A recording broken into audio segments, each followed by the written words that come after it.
Good afternoon, everyone. I'd like to call this meeting of the Assembly Committee on Growth and Infrastructure to order. Will the Secretary please call the roll? Assemblywoman Brown May. Here. Assemblyman Ellison. Assemblyman Levitt. Here. Assemblyman Miller. Here. Assemblywoman Peters. Here. Assemblyman Roberts. Here. Assemblywoman Summers Armstrong. Here. Assemblyman Watts. Here. Assemblyman Wheeler. Here. Assemblyman Yeager. Here. Chairman Ro Moreno. Thank you. Please mark the chair present when she arrives. I know that she is presenting a bill in another committee right now. With that, we do have a quorum. I'd like to welcome everyone to today's meeting. Today we'll hear 2 bills, and after that we will do a work session.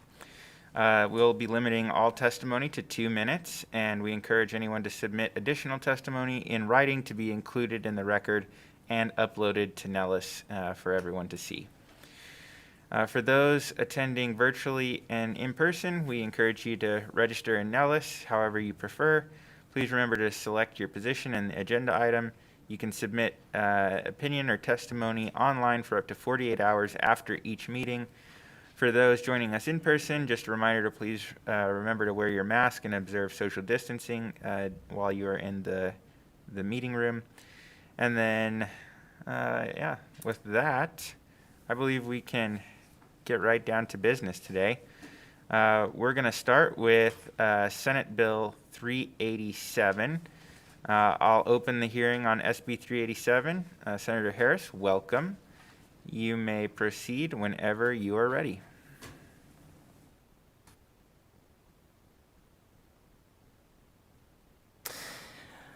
Good afternoon, Vice Chair Watson, committee members. I'm Dallas Harris, representing Senate District 11 in Clark County. I'm here to present Senate Bill 387 in its first reprint, which deals with the regulation of intrastate calling services for inmates. Before going over the specifics of Senate Bill 387, I'd just briefly like to explain why this bill is necessary. So, for many years throughout the United States, inmate calling services, both interstate and intrastate, were unregulated. In 2007, Nevada Legislature eliminated the authority of the Public Utilities Commission to oversee the companies that provided inmate calling services. Over the years, the number of companies providing inmate calling services has decreased due to telecommunication mergers. Not surprisingly, this lack of oversight and lack of competition resulted in phone rates for inmate calls that were unconscionably high, and the issue gained national attention. In response to this problem, the Federal Communications Commission stepped in to regulate and limit the cost of interstate calls. Currently, the FCC caps are 21 cents a minute for prepaid calls and 25 cents a minute for collect calls, and the FCC is working to further lower those numbers. However, the FCC lacks jurisdiction to regulate intrastate calls, which account for 80% of the calls made from prisons or jails. As an example, in 2018, the average cost for a 15-minute phone call from a local jail, which is usually an intrastate call, was $5.74, as compared to the average cost of a 15-minute long-distance landline call of $1.50 or less. Ancillary charges for things like opening an account and receiving or paying bills can add 40% to the cost of a call from prison or jail. Now, you may wonder why we care so much about how an inmate is charged for a phone call. The answer lies in the many studies that document the benefits and importance of inmates maintaining family contact while incarcerated. Chief among those benefits is evidence of significantly reduced rates of recidivism, and equally compelling are the mental health benefits for the inmate and the positive impacts on children of inmates from maintaining a parent-child bond. Allowing inmates to stay in touch with their families also helps them upon release to find jobs and housing and to maintain sobriety. Despite the benefit of family contact, at least one survey found that nearly 70% of inmates respondents reported the cost of a phone call as a key obstacle to keeping in touch, and a third went into debt to make phone calls. As a result, the FCC has called on states to address the issue of excessive intrastate inmate phone charges. And last year, the National Association of Regulatory Utility Commissioners released a statement calling on its members to seek authority to review the rates in their states. At this point, it seems pretty clear that without oversight and regulation, this situation is not going to resolve itself. And that is the motivation behind Senate Bill 387. Now, with that background in mind, let me just walk you through the bill's provisions. This bill was amended in the Senate to fix some terminology related to ancillary charges, but the amendment was not substantive in any way. Section 2 defines correctional facility to include Nevada Department of Correction facilities, be they public or private prisons, as well as all city and county jails or detention centers. Section 3 defines inmate calling service as limited to intrastate phone calls from a correctional facility. Section 4 simply says an inmate calling service must file an application with the Public Utilities Commission for approval of its rates and ancillary charges. The crux of the bill is Section 5, which directs the Commission to adopt regulations establishing rate caps, limiting ancillary charges, and creating a procedure for allowing deviations from those caps or limits. Section 5 also makes clear that the rate cap set by the Commission cannot exceed the cap set by the FCC for interstate inmate calls, and that the limits on ancillary charges must be consistent with the FCC's interstate limits. Finally, Section 5 mandates an annual review of the established caps and limits and directs the Commission to revise them as needed. Sections 6 through 10 are those famous conforming provisions. Section 11 requires a calling service to publish its rates, terms, and conditions on the company's website and in the first billing to a customer. Section 12 requires existing calling services to file for approval of their rates and charges no later than 30 days after the effective date of the regulations adopted by the Commission. Finally, Section 13 exempts the bill from having a fiscal note before a committee takes action and is no longer relevant. However, because this bill only enables the Commission to adopt regulations, any fiscal impact on the Department of Correction or local jails and detention centers will be addressed likely during the rulemaking process. I just want to note at this time for the committee, I have Debria Terwilliger from the Public Utilities Commission of Nevada on the line, who has been fantastic in assisting me in drafting this legislation. And I don't know if she wants to make a few comments, but she's also available for questions. So, Vice Chair, do you mind if I turn it over to Ms. Terwilliger at this time? Yes, please. Mr. Williger, welcome. Please proceed whenever you're ready. Yes, thank you, Vice Chair. Debria Terwilliger from the Public Utilities Commission for the record. Senator Harris covered why this bill is important and what the intent of the bill will do. So I don't need to go into that. I am available for questions, particularly any questions pertaining to how the PUC process will work upon passage. Thank you. Thank you. Senator, does that conclude your presentation? It does, Vice Chair Watts. Thank you so much. Thank you very much. With that, we'll open it up to questions from members. I believe first up we have Assemblyman Wheeler. Thank you, Mr. Vice Chair. Senator, I see what you're trying to do here, but I'm wondering, is there any chance that the providers will see it as not being financially viable and just stop altogether providing those services to the inmates? Thank you for the question, Assemblyman Wheeler, to you through the Vice Chair. I think that is a process that can be dealt with at the Public Utilities Commission. So they are actually very well versed in allowing companies to come in, put forward an application and say, here's what the cost to provide the service is. Here's why we need to charge whatever rate we need to charge. And then the Public Utilities Commission's job is to decide if those charges are just and reasonable. And so any company who can come in and make an argument that they need to charge the rate they need to charge will be able to do so. We do know that the FCC, as I mentioned, has already put a cap on these interstate calls, and so a lot of these companies are already operating under that limit. I'll also note that the cost of delivering a voice minute today in 2021 is almost negligible. The infrastructure's already put into place, right? Nowadays, we're charged for data. They don't even count our minutes anymore on cellular service, much less landline type services. And so I don't actually believe it would be a situation upon which, if they could not charge 51 cents a minute, that the model wouldn't work. Okay, thank you. Follow-up? Okay, thank you. Actually, this would be for Mr. Williger. Do you know why they charge so much now for an inmate call versus a regular call? I mean, are there extra expenses, et cetera? Debria Twilliger for the record. Thank you, Assemblyman Wheeler. Vice Chair Watts, through you to Assemblyman Wheeler. I think Senator Harris covered this in her opening remarks. You know, there was a big push in the early 2000s to deregulate telephone service. And that happened in Nevada with Assembly Bill 518 in 2007. And I think as part of that process, things like inmate calling got deregulated. And once it got deregulated, and as Senator Harris noted, there was consolidation in the market, the competition just decreased. And so therefore, it opened up an opportunity for, rates to go higher. So the FCC has explored this issue at length to see if there's any justification for why an inmate call might be higher than a regular call. And that, the comments didn't yield or indicate that the FCC didn't indicate there was any justification for that. Right now, the FCC has proposed a slight difference in calls.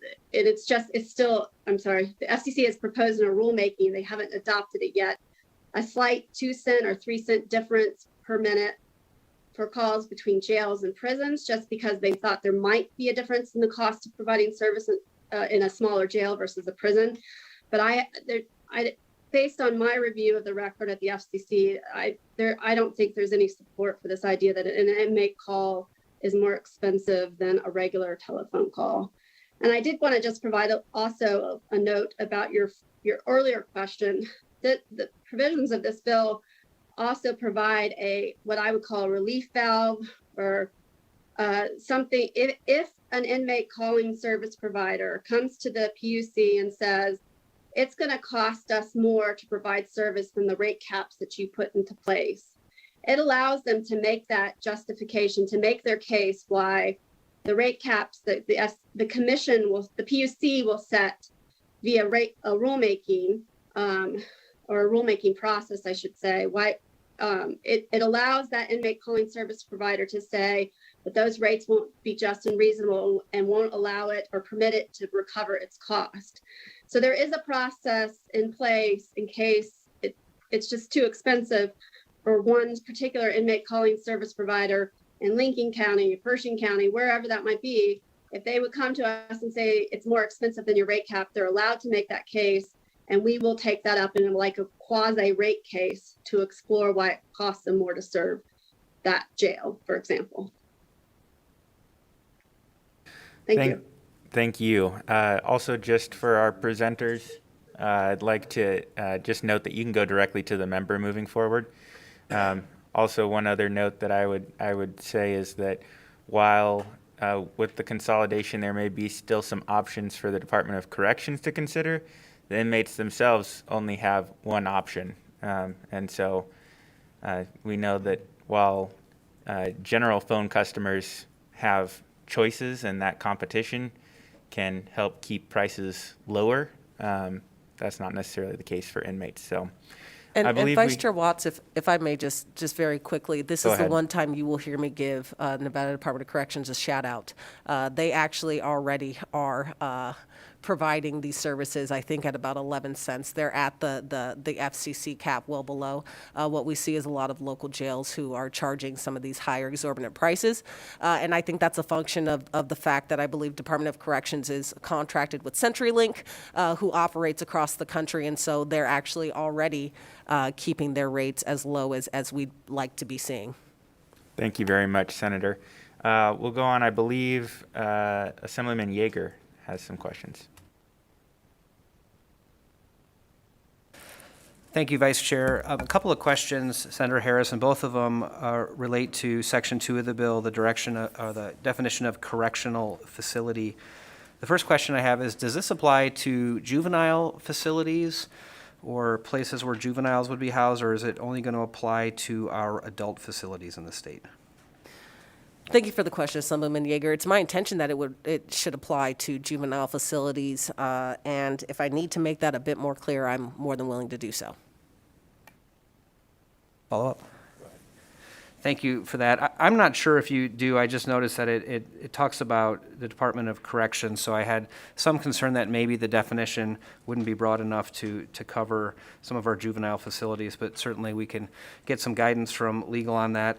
And then the other question on that same section is a question of, it mentions there the Department of Corrections may have contracted with private entities, which I think there still are some of those contracts in place, although I think they're being phased out.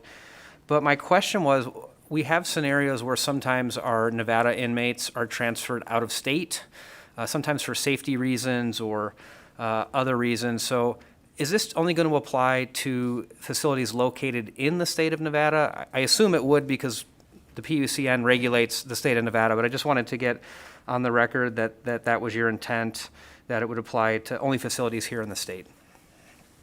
Thank you for the question, Chairman Yeager, Assemblyman Yeager here, sorry.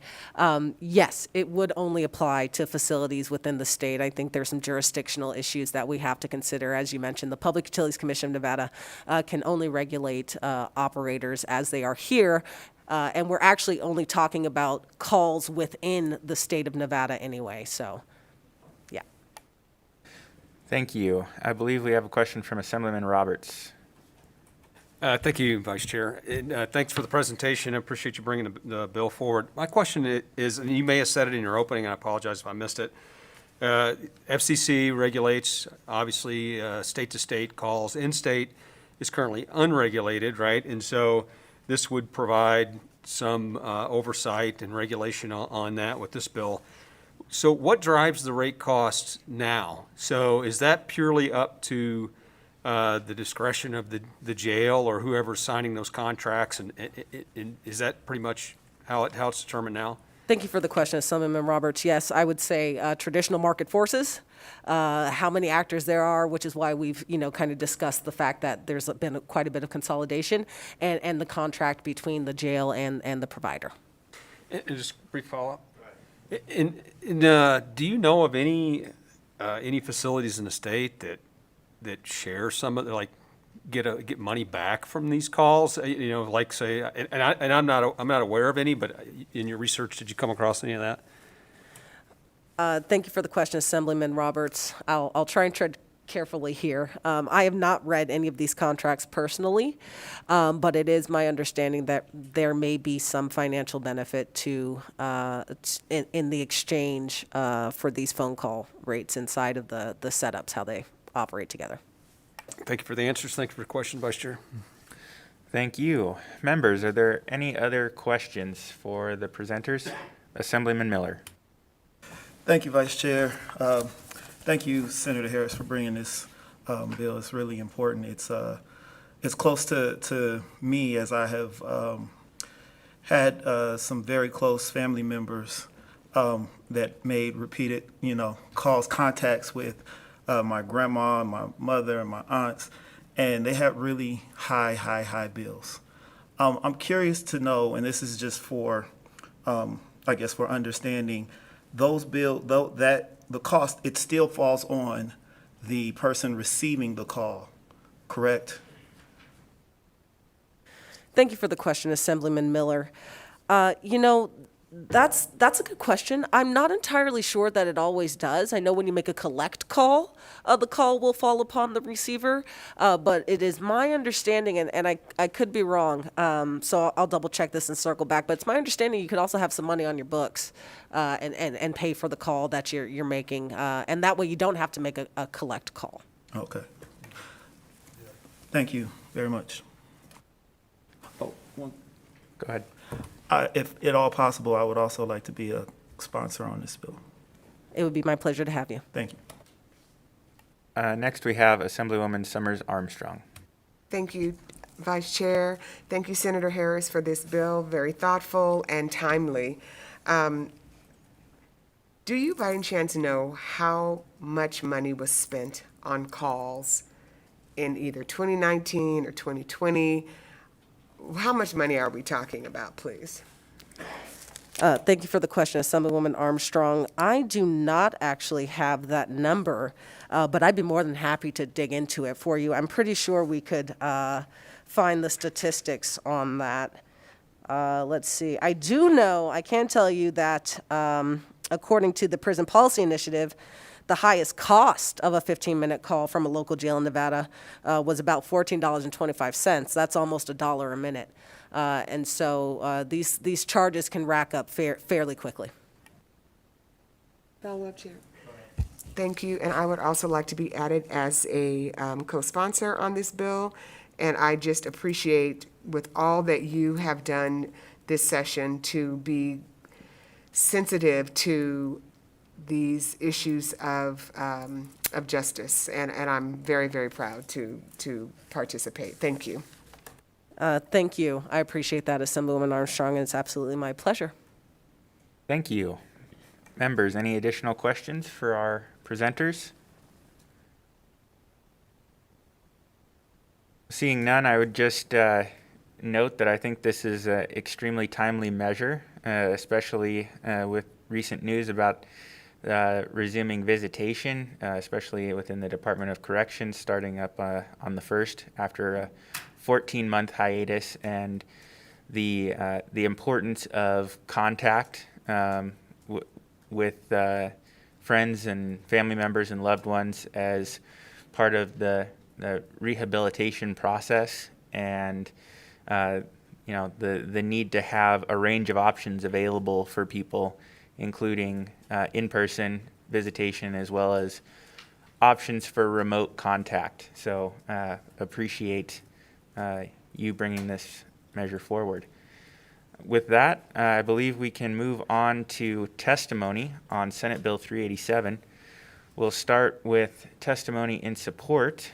Seeing none in the room, BPS, can we see if we have anyone in the queue wishing to provide testimony in support? To testify in support of Senate Bill 387, please press star 9 now to take your place in the queue.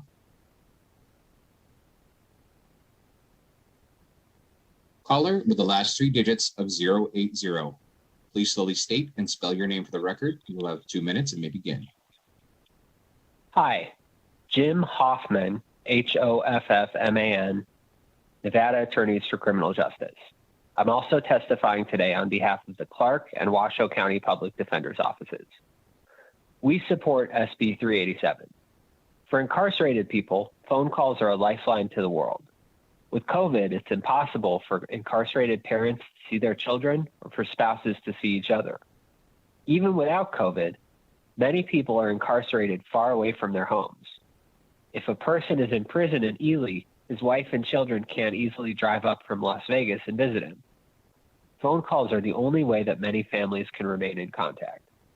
As Senator Harris said, family contact is an important part of rehabilitation and an important positive good for the families of incarcerated people. But extortionate rates for phone calls hurt imprisoned people and their families.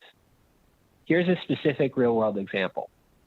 A 15-minute interstate jail call from the Henderson Detention Center costs $3.15. And as Senator Harris said, a regular phone call costs literally nothing on top of our existing data bills. But a 15-minute in-state jail call from the Henderson Detention Center costs $7.42. That's slightly less than 50 cents a minute. Prisoners can make as little as 50 cents an hour. Put yourselves in their shoes. You have to work for an hour in order to talk to your children for 1 minute. There's no infrastructure-based reason that it should cost that much. They're charging more because incarcerated people have no other alternative if they want to talk to their families. This is literally a captive market for them. 30 seconds. We don't believe this is a fair or just policy, and we believe that SB 387 does a good job of resolving it. Thank you. Thank you for your testimony, Mr. Hoffman. We'll go on to the next caller wishing to provide support. Vice Chair, there are no more callers in support at this time.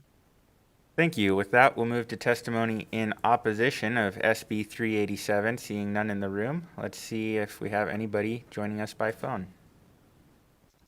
To testify in opposition of Senate Bill 387, please press star 9 now to take your place in the queue.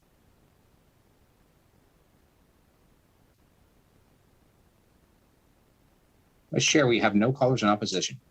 Thank you. And with that, we'll move to testimony in neutral on SB 387. Seeing none in the room, BPS, can we see if we have anyone by phone? To testify in the neutral position on Senate Bill 387, please press star 9 now to take your place in the queue.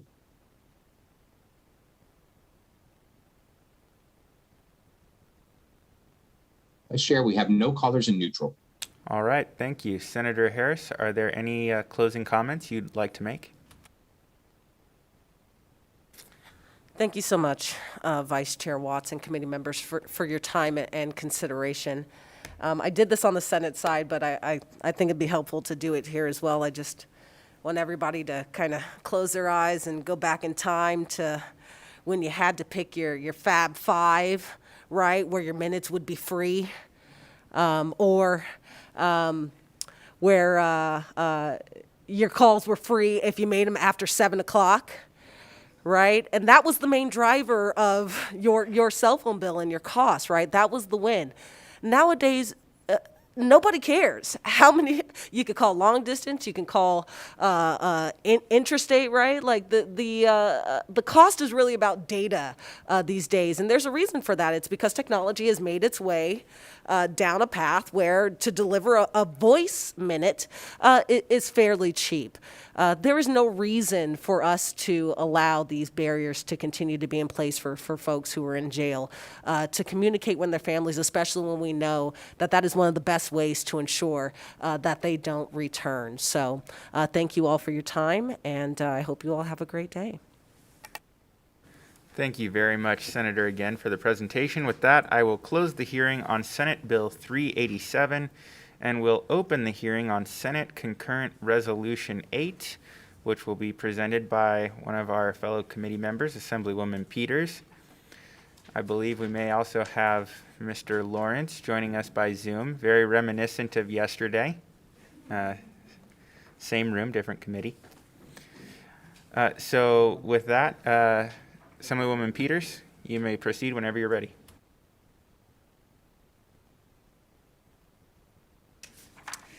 Thank you, Vice Chair and committee members. For the record, I am Assemblywoman Sarah Peters, representing Assembly District 24 in the heart of Reno.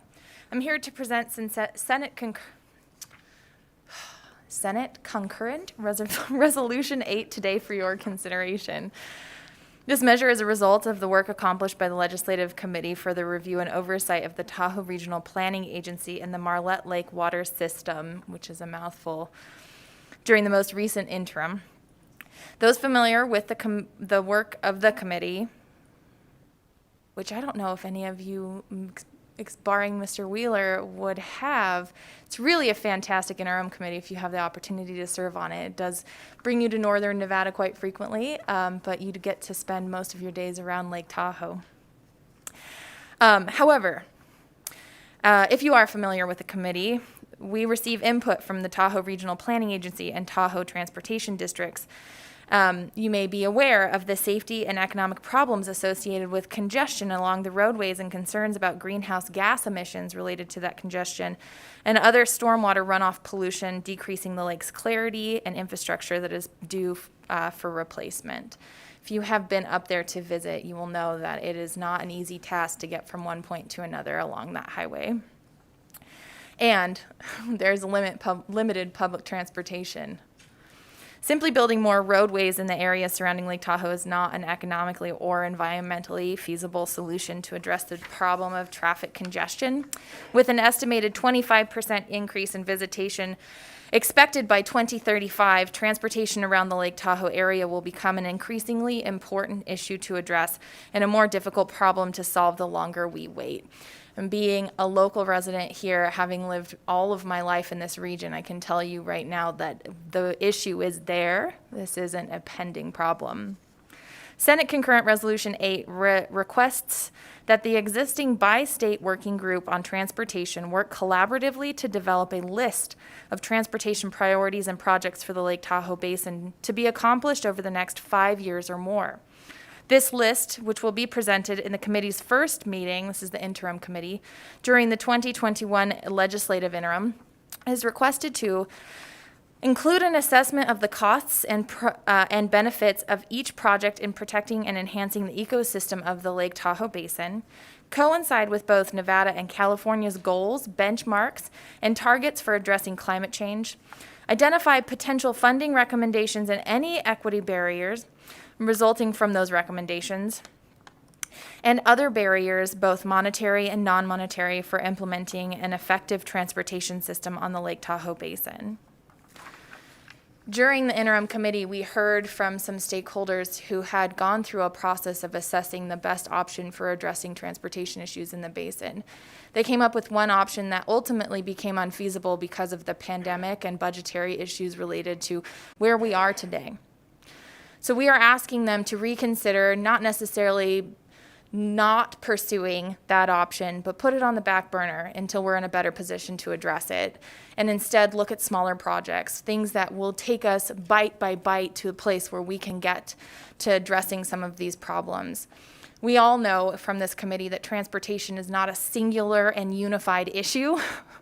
It is really a task that's taken on by each individual, that by each community, by each group of individuals who are trying to attempt to do the same thing, get to work, get to school, get to play. And I think this request directs these partners in pursuing those kinds of options. And to me, in a basin such as Lake Tahoe, which is so dynamic, where we have some of the highest earning population and some of the lowest earning population living within streets of each other, we know that a broad base solution is not a solid solution.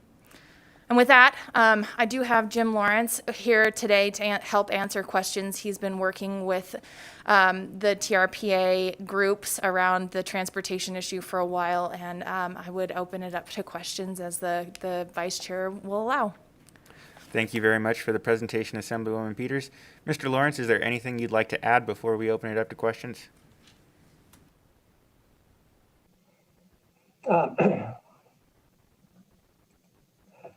And thank you, Vice Chair Watts and members of the committee. I really do appreciate the opportunity to testify in support. Just a couple of quick things. One is I really do want to thank the interim committee for all of their attention to Lake Tahoe and all of the issues and challenges that the basin faces. And in particular, I wanted to thank Assemblywoman Peters for all of her time and work that she spent dedicated to Lake Tahoe issues in the interim, and for supporting this legislation. You know, I think it's pretty clear up at Tahoe, we've got it's a tourist-based economy. It's estimated at $5 billion. We have 2 states up there, 5 counties, a large federal land manager, and a very large and beautiful lake right in the middle of everything. We're at a place where the balancing sustainable recreation and the economy with the environment is getting fairly urgent. And my department, I serve as the Deputy Director of the Department of Conservation and Natural Resources. While it might not seem readily apparent, over the last couple of years, my boss, Director Crowell with the department, and his counterpart in California, Secretary Wade Crowfoot, with the California Natural Resources agencies, while transportation is not necessarily in the wheelhouse of resource departments, the recognition of the need to balance that economy with the environmental impacts that can occur with unmanaged transportation, it's of very much importance to our two state resource departments. So we have been working with the stakeholders. We've made very significant progress, but we need to make action, and we need to take action soon. And so, as Assemblywoman Peters mentioned in her testimony, we need to identify those priority projects. And we need to get consensus amongst all of the stakeholders, because collaboration is what really makes things happen up at Lake Tahoe. And I think with this resolution, it really does send the message that time is of the essence. but we need to have agreement amongst all the parties and the stakeholders and the vested interests in order to really make a difference. And with that, I'd be happy to answer any questions. Thank you very much, Mr. Lawrence. With that, we'll open it up to questions from members.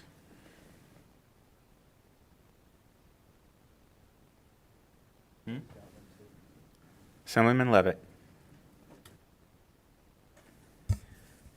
Thank you, Vice Chair. So I can see the need to urge stakeholders to react, to come up with a viable solution and to the problem and take more immediate action through legislation. How long does this last? So is this just a one-shot deal? We urge them to come up with a 5-year plan or a 10-year plan, and then we move on, or is this an ongoing thing? How's that logistically work? Thank you for the question, Assemblywoman Peters. For the record, I'm going to defer some of that response to Mr. Lawrence, but I do want to point out that this group has been working towards a solution for the transportation issue, particularly the congestion in the basin, for quite a while.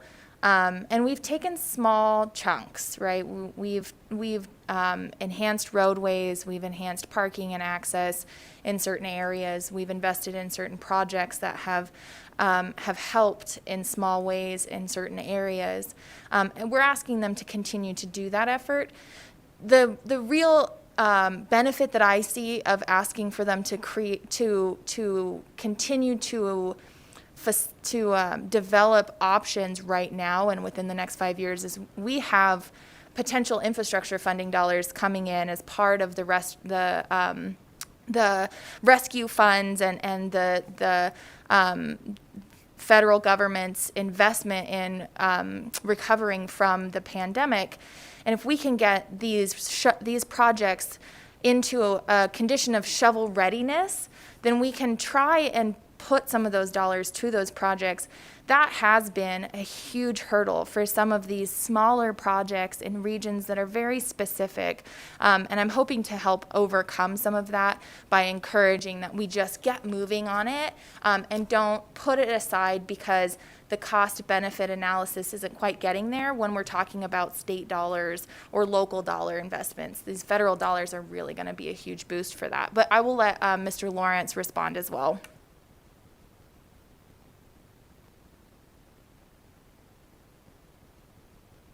Thank you, Assemblywoman Peters. And to you, Vice Chair Watson, through you to Assemblyman Levitt. I believe, directly your question about how long is the expectation. I know personally, I do a lot of work in Lake Tahoe. The way it works up there, the people will get together and collaborate for as long as there's value and there's progress. And at this point in time in Lake Tahoe, there's a tremendous amount of passion and investment that people are putting in their personal time to start trying to solve some of these issues up there. So I see this group kind of moving forward really for as long as they're going to be effective. I think ideally it is a group that doesn't need to get together in the planning phases and we get into implementation.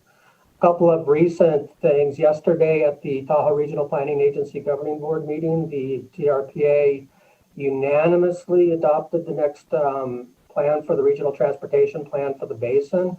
It's also being heard at the Tahoe Transportation District. So I think amongst the major planning entities up in the basin, there is consensus on a vision. It's really the details and the implementation schedule. So I think the group will get together for as long as they feel like they're effective.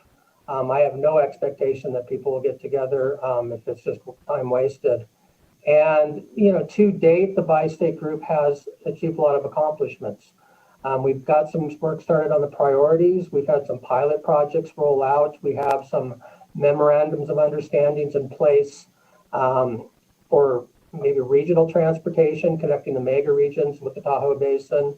So there's been a tremendous amount of momentum. But as far as putting this group together in this project priorities, I think that could probably be done pretty quickly. But it's really the implementation. And so the group might have to stay together just to make sure that the implementation is coordinated. So that was a very long-winded answer to your specific question. I hope I answered it. Thank you for that thorough answer. I love thorough answers, if you know me. This is so what I'm getting is this is a mechanism put in place to help groups prioritize and implement projects. Is that what I'm getting?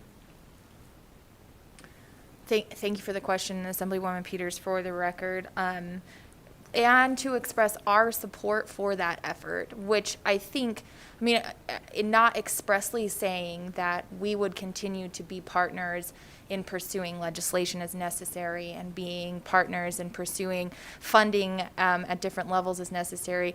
This encourages that relationship that we're here in support of this effort also, and as they need us, we continue to be a partner, although not maybe the silent partner in the corner who shows up every interim to talk about it. Thank you so much. Thank you, Vice Chair. Thank you. Let's see. I believe we have a question from Assemblywoman Summers Armstrong.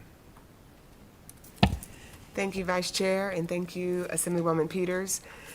Just a question. I'm trying to get, you were talking about a shovel-ready project and hopefully having something together by the time this, the American Recovery Funds come down. Do you have an idea of where you all want to begin? Do you have it, all the, the report written, all of these things? Do you have an idea where you want to start or a particular area? And is that connected with all of these together, or are you choosing like one place? Because it looks like there are several organizations together, and have you all as a group identified, okay, if we get so many dollars, this is where we want to start, and we hope that it will influence and go out a little wider. Thank you. Thank you for the question, Assemblywoman Peters, for the record. Being on the interim committee, we meet with the stakeholders through a small period of time, right? Once a month or once every couple of months for a couple of hours. So as partners, we're not in the legislative interim committee is not in the nitty gritty with them on the planning and the discussion and the reporting. Mr. Lawrence does attend those meetings regularly, and I'm going to ask him to go into the details of how that planning process has been going and where the partners are in their hopes for implementation of those projects.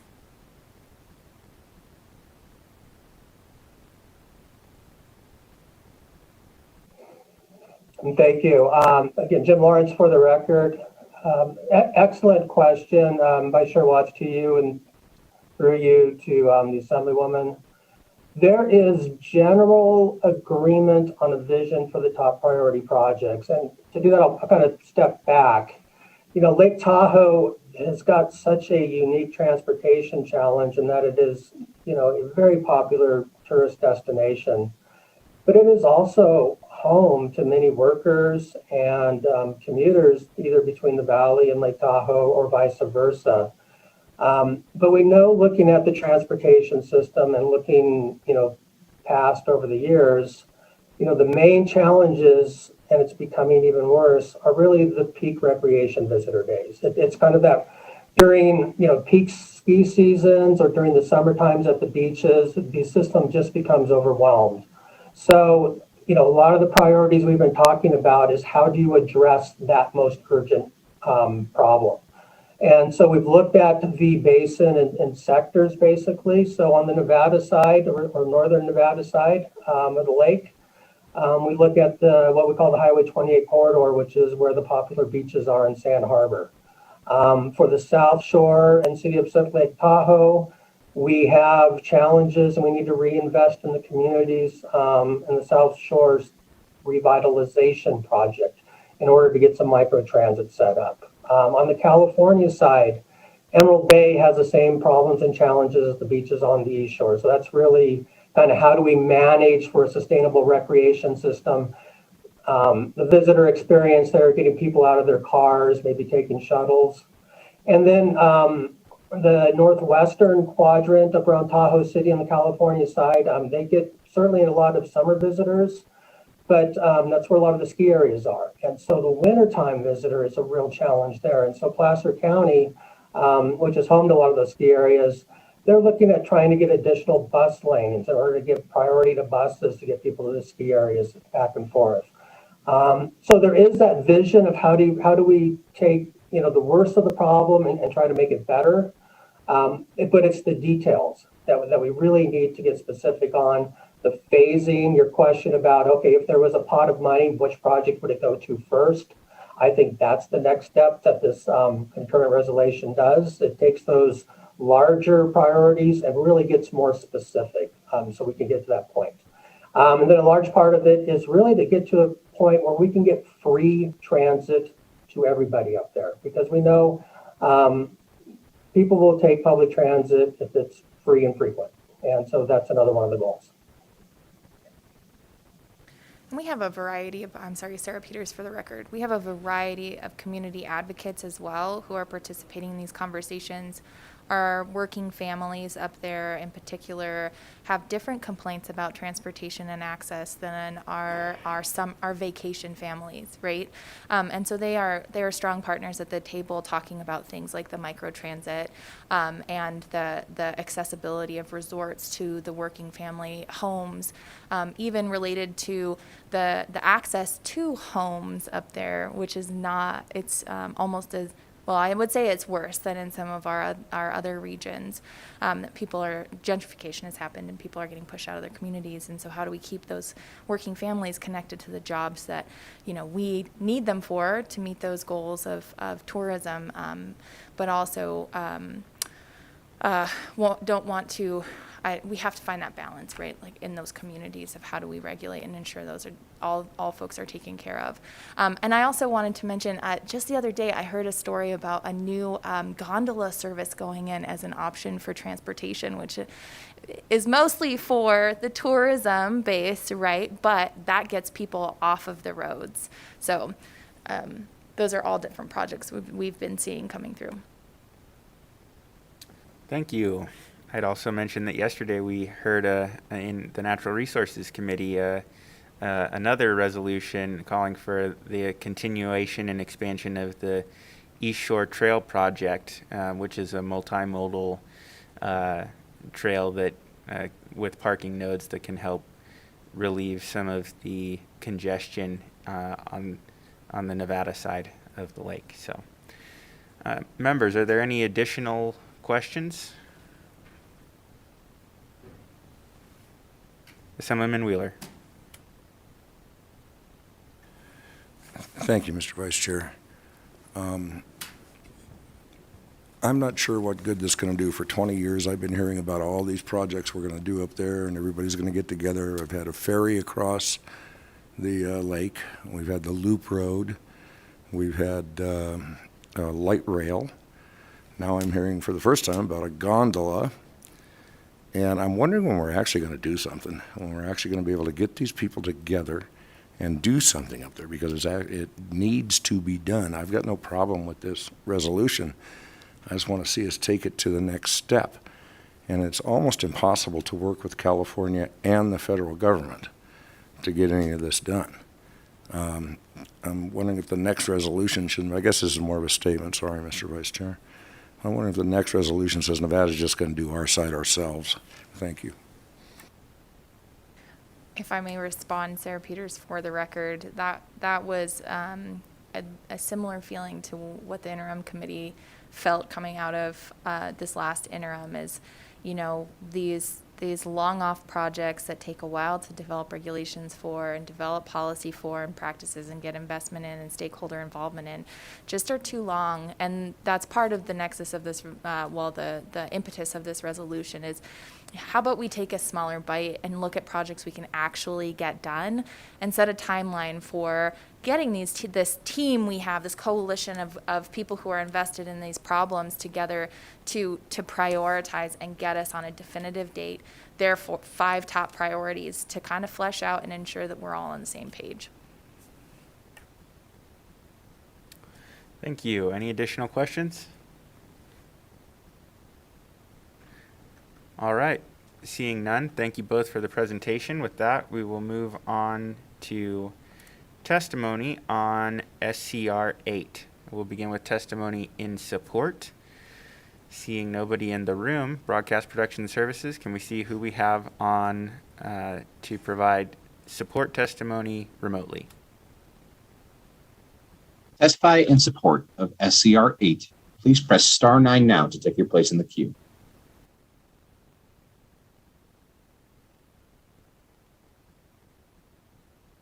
Caller with the last 3 digits of 742.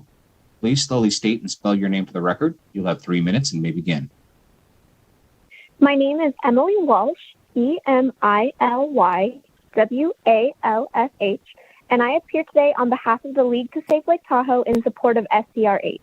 Increasing traffic in the Lake Tahoe Basin has negative impacts on the visitor experience and quality of life of residents. Most importantly, though, the pollution from these cars impacts lake clarity and air quality. The League has been involved in discussion on transportation improvements for a number of years, and our executive director has served on the bi-state working group. We support the continued efforts by the 2 states to craft real transportation solutions that will reduce vehicle miles traveled in the basin and protect the lake. Thank you, and we urge your support. Thank you very much for your testimony. We'll go on to the next caller wishing to offer support. Caller with the last 3 digits of 070. Please slowly state and spell your name for the record. You will have 3 minutes and may begin. Yes, hello. Thank you, Mr. Vice Chair, members of the committee. I am Julie Reagan, spelled JULIEREGAN. I'm Chief of External Affairs and Deputy Director for the Tahoe Regional Planning Agency.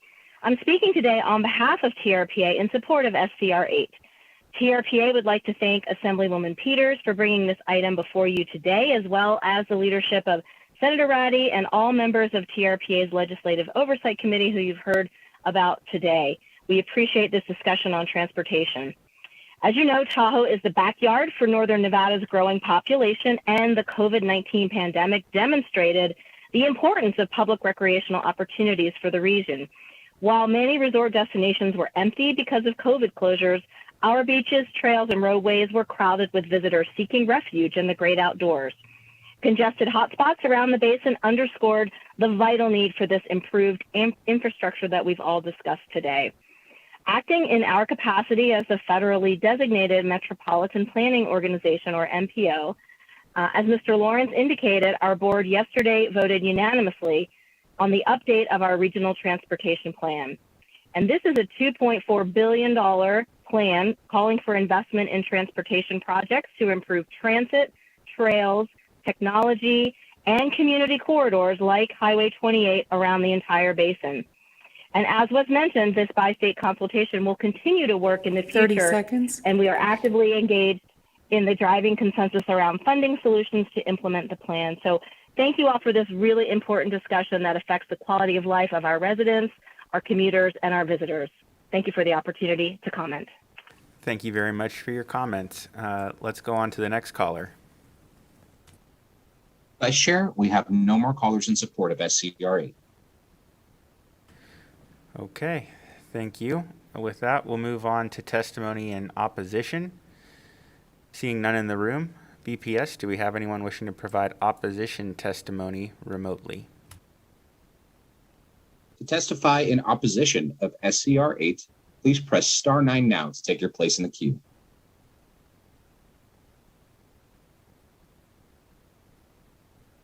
Chair, we have no callers in opposition.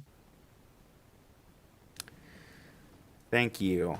And with that, we'll move on to testimony in the neutral position on SCR 8. Seeing none in the room, BPS, can we see if we have anybody in the queue? To testify in the neutral position on SCR 8, please press star 9 now to take your place in the queue.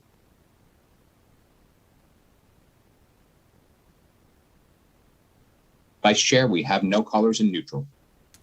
Thank you. With that, Assemblywoman Peters, would you like to come up and make any closing remarks? No? Closing remarks waived. Very well. Thank you very much again to both of you for your presentation. With that, I will close the hearing on SCR 8. All right. With that, I believe the last item on our agenda today is a work session. So we will get started, and then we may need to take a brief pause while the chair comes up before we take final action. So with that, I believe we have Ms. Seaman available to walk us through the work session document for SB 17. Thank you, Vice Chair Watts. For the record, Katie Seaman, SIEMON, Committee Policy Analyst. Senate Bill 17 revises provisions governing motor vehicles. It was first heard before this committee on March the 4th, 2021. Senate Bill 17 revises provisions relating to driving schools by, number 1, removing the requirement for a physical location for online schools. Number 2, requiring the production of records at the request of the Department of Motor Vehicles, or DMV. And number 3, setting 3 years as the retention periods for records. The measure also grants DMV discretionary authority to renew instruction permits under certain circumstances. There have been no amendments to this measure, and there are no fiscal notes associated with this measure. Thank you. Thank you. Members, are there any questions about SB 17? Okay, well, seeing none, we're going to take a brief 1-minute recess while we wait for the chair to arrive.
Thank you. The Assembly Committee on Growth and Infrastructure will come back to order. And I believe the next item on our agenda is the work session for SB 17. And we've had discussion on it. Members, you've heard the bill. Can I entertain a motion? A first from Assemblyman Watts, second from Assemblyman Levitt. All in favor of the motion? Aye. Any opposition? The motion passes unanimously of the members present. And I will assign the floor statement to, not everyone's like looking up saying me. I will assign the floor statement to Assemblywoman Brown May. And the last item on our, that's the only item on our work session, so we will close the work session. And the last item on our agenda is public comment. We have no one here in the room with us today, so I will ask, do we have anyone on the phone or on Zoom who would like to provide public comment? To provide public comment, please press star 9 now to take your place in the queue.